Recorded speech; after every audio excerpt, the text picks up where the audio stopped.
그러다가 보면은 뭐 밑에 스텝은 막 사고 치고 있고 멘탈이 약하기 때문에 그냥 울면서 도망간다든지 냄새를 맡는 능력이 일명 삽질하게 될 가능성이 매우 크죠. 막 드립다 파는데 여기 갔다가 저기 갔다가 또 여기 갔다가 저기 갔다가 아니 업무 시간에 업무를 해야지 뭐 딴짓을 직원들 데리고 계속 이제 들락날락 거리면서 앉아가지고 뭐 주식 거래한다든지 얘 빠졌네. 얘네들은 일이 없고 내가 일을 다 한다.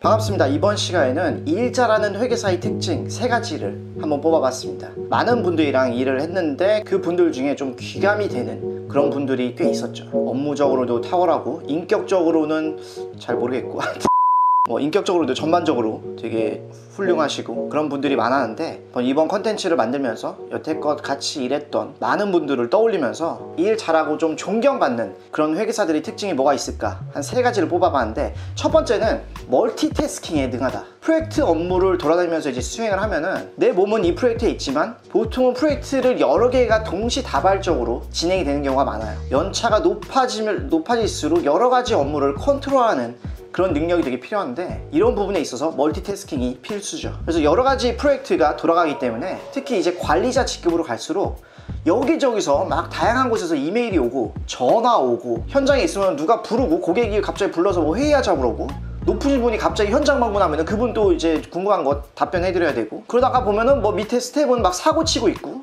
성난 고객이 갑자기 와가지고 난리를 친다든지 뭐 이런 다양한 폭탄들이 막 여기저기서 터지는데, 이런 다양한 상황들을 마치 여러 개의 유리공을 막 저글링 하듯이 하지만 깨트리지 않고 잘 관리하는 이런 멀티태스킹 능력이 되게 탁월하다는. 보통 사람 같으면은 멘탈이 약하기 때문에 패닉해서 그냥 울면서 도망간다든지 뭐 이런 경우 있어요. 울면서 갑자기 사라지거나 업무상 스트레스, 압박이 매우 거셀 때 이것을 견디지 못하고 가끔 가다 보면은 몇 시간 사라지는 경우들도 뭐 없진 않지만, 멀티태스킹에 능하신 분들 같은 경우는 위기관리 능력 이런 게 되게 뛰어나서 멘탈도 강하고, 그렇기 때문에 절대 도망가지 않고 여러 개의 유리공들이 깨지지 않게끔 잘 관리를 하면서 업무를 진행시킨다라는 거.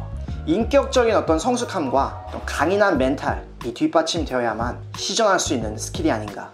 자, 두 번째 특징은 뭐냐면은 업무 지시가 명확하고 업무 범위를 좁힐 줄 안다. 프로젝트 업무를 진행함에 있어서 뭐가 중요하고 뭐가 중요하지 않은지를 잘 판단한다는 뜻이에요. 일 시키는 사람 입장에서는 내가 정말 정통한 업무다, 이거는 그런 업무를 누구한테 업무 지시를 할 때 업무 지시를 좀 수월하게 명확하게 하고, 그리고 범위도 적절하게 좁혀서 업무 지시를 할 수 있겠죠. 하지만 모든 업무에 내가 정통할 수는 없고, 상대적으로 내가 그 업무에 대해서 잘 모르는데 업무를 지시를 해야 되는 경우들도 많아요. 모든 일을 내가 해보지는 않았기 때문이죠. 그런 상황임에도 불구하고 내가 이 업무에 대해서 잘은 모르지만 그래도 어떤 단연간의 경험과 직관 이런 게 뛰어나기 때문에 그런 걸 바탕으로 뭐가 중요하고 사고가 안 나려면 어디에 신경을 써야 되고 고객이 관심 있어 할 만한 부분이 무언지 냄새를 맡는 능력이 되게 좋다라는 거. 이런 풍부한 경험과 직관이 있다라고 한다면 그만큼 업무 지시를 할 때 명확하게 할 수 있을 테고, 그리고 선택과 집중을 함으로 인해서 업무 범위를 좁히면서 만족스러운 결과물을 낼 수가 있겠죠. 이런 능력이 별로 없는 사람 같은 경우에는 그냥 뭐 중요해 보이다 싶은 거 그냥 다 하자, 이것저것 다 하자, 이러다 보면은 일명 삽질하게 될 가능성이 매우 크죠. 그냥 다 한다는 거 자체가 뭐가 중요한지에 대한 개념이 잘 없다 보니까 그냥 세워라 내워라 뭔가 나올 때까지 그냥 파는 거야. 막 드립다 파는데, 이런 유형의 상사랑 같이 일을 하게 된다면은 엄청 고생을 하게 되죠. 기본 무조건 야근에 여기 갔다가 저기 갔다가 또 여기 갔다가 저기 갔다가 또 좌충우돌하는 이런 경우들이 많은데, 그런 직관력이 뛰어나고 고객들이 뭘 원하는지 아는 그런 일명 냄새를 잘 맡는 이런 분들이랑 같이 일하면은 업무를 하기가 확실히 좀 수월한 편이 있죠. 어떤 부분을 좀 집중적으로 파야 된다라는 거를 좀 세세하게 코칭을 해주는 경우들이 많기 때문에. 자, 그래서 일 잘하는 회계사의 특징 두 번째는 업무 지시가 명확하고 업무 범위를 좁힐 줄 안다라는 거였고, 세 번째 특징은 업무 시간 중에 딴짓을 안 하고 업무에만 집중한다. 아니, 업무 시간에 업무를 해야지 뭐 딴짓을 당연히 안 해야 되는 거 아닌가요? 라고 생각할 수 있는데, 이게 제 경험상 말은 쉬워도 실천하기엔 되게 어려워요. 실천하기 좀 어려운 이유에 대해서는 조금 이따가 말씀드리고, 일단 업무 시간 중에 딴짓 안 하고 업무에만 집중하시는 분들의 특징은 좀 항상 공부하는 습관이 몸에 배어 있는 경우가 많은 것 같아요. 그리고 퇴근도 그렇게 늦게 안 하는 경향이 있는 것 같아요. 업무 시간 중에 온 기를 업무에 쏟아 넣고 최대한 좀 야근을 안 하자라는 그런 방향으로 업무를 진행하는 성향이 있는 것 같다라는 거. 이게 업무를 할 때 기한을 정해놓지 않고 그냥 될 때까지 좀 해보자 라고 하면은 이게 업무가 되게 늘어지는 이런 경우들이 되게 많이 생기는데, 스스로 기한을 정해서 하는 경우에는 보다 업무를 원활하게 좀 빨리빨리 효율적으로 처리하자 라는 분위기가 생기게 되고, 그런 일 잘하는 회계사님이랑 같이 일을 하게 된다면은 업무 스타일이 이런 식으로 흘러가게 돼서 업무 시간에 온전히 업무에 집중을 하고 좀 빨리 퇴근하는 그런 방향으로 업무가 흘러가게 된다는 거. 반대로 이제 업무 시간 중에 좀 딴짓 하시는 분들도 되게 많죠. 보통 지나치게 좀 사적인 얘기를 많이 한다든지, 누구 스태프들 한두 명 직원들 데리고 계속 이제 들락날락 거리면서 잠깐 커피 한 잔 마시고 이러다가 딴 데랑 사적인 통화하고 앉아가지고 주식 거래한다든지, 아니 어떤 분들 같은 경우는 본인 카페 관리하고 막 이런 분들도 있어요.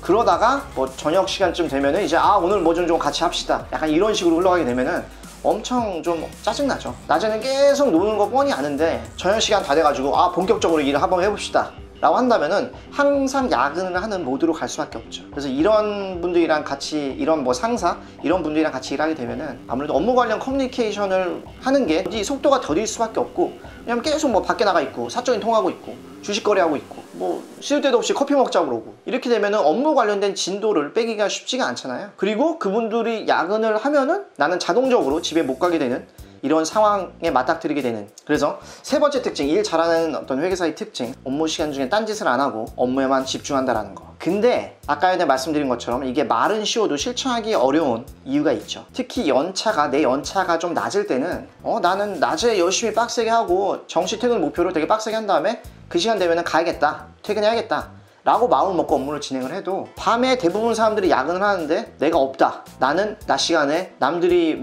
아무리 내 능력이 뛰어나서 남들이 새벽까지 할 일을 나는 낮 시간에 다 해가지고 다 끝내놓고 퇴근했다 라고 했다 할지라도, 그냥 내 자리에 없다라는 이유로 얘 빠졌네, 얘는 일이 별로 없나 보다 라고 간주될 가능성이 매우 크다라는 거. 눈에 안 보이기 때문이죠. 낮 시간에 아무리 열심히 하고 정말 열심히 했는데 혼을 갈아 넣어서 열심히 하고 나름 정시나 이때 퇴근을 한다라고 봤을 때, 위에서 보통 흔히들 하는 생각은 얘 맨날 일찍 퇴근하네, 일이 없나 보다, 일 좀 더 줘야지. 그럼 이제 그런 식으로 이제 추가 업무 부담을 떠안게 되면 낮에 그렇게 빡세게 일할 이유가 없었던 거잖아. 그러니까 이런 상황이 싫으니까 대강 좀 낮에는 적당히 그냥 쉬엄쉬엄 하다가 일을 그냥 느려뜨려 하는 거죠. 낮에는 그냥 적당히 하다가 아니면 일하는 척을 하는 거지. 어차피 빨리 끝내봐야 휴가로 일을 떠안게 될 수도 있고, 그렇기 때문에 일을 하는 척 하면서 이제 저녁 시간 되면 눈치 보고 퇴근하고, 이렇게 될 수밖에 없는 상황들도 되게 많은 것 같아요. 낮에는 그냥 적당히 하다가 밤에 일을 많이 하고, 밤에 없는 사람들은 심지어 욕하고 얘네들은 일이 없고 내가 일을 다 한다. 그래서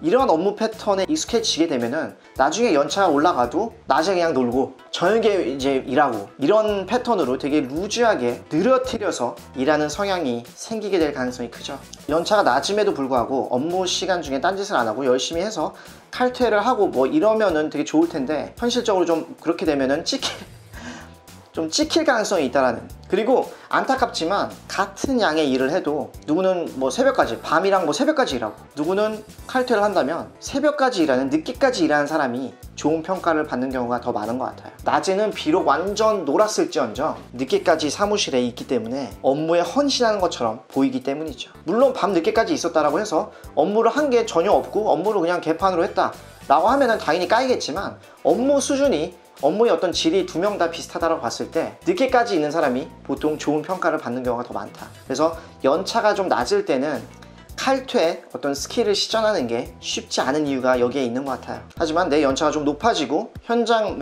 업무 현장에 나갔을 때 내가 상황을 좀 컨트롤할 수 있는 그런 위치에 있게 된다면 굳이 야근을 늦게까지 할 필요가 없기 때문에 업무 시간 중에 딴짓 거의 하지 않고 업무에만 집중해서 나름 이른 시간에 업무를 끝내고 일찍 퇴근하는 그런 방향으로 내가 업무를 컨트롤할 수 있게 되겠죠. 자, 그래서 이런 이유 때문에 연차가 낮을 때는 업무 시간 중에 딴짓을 거의 안 하고 업무에만 집중하기 어려운 어떤 그런 현실적인 이유가 있는 것 같습니다.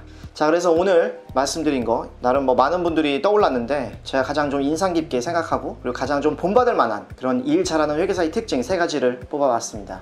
멀티태스킹이 귀재, 업무 지시가 명확하고 업무 범위를 좁힐 줄 안다, 업무 시간 딴짓을 거의 안 하고 업무에만 집중한다. 그래서 오늘 내용 좋은 참고가 됐으면 좋겠고, 다음 시간에도 또 재밌고 유익한 내용으로 찾아뵙도록 할게요.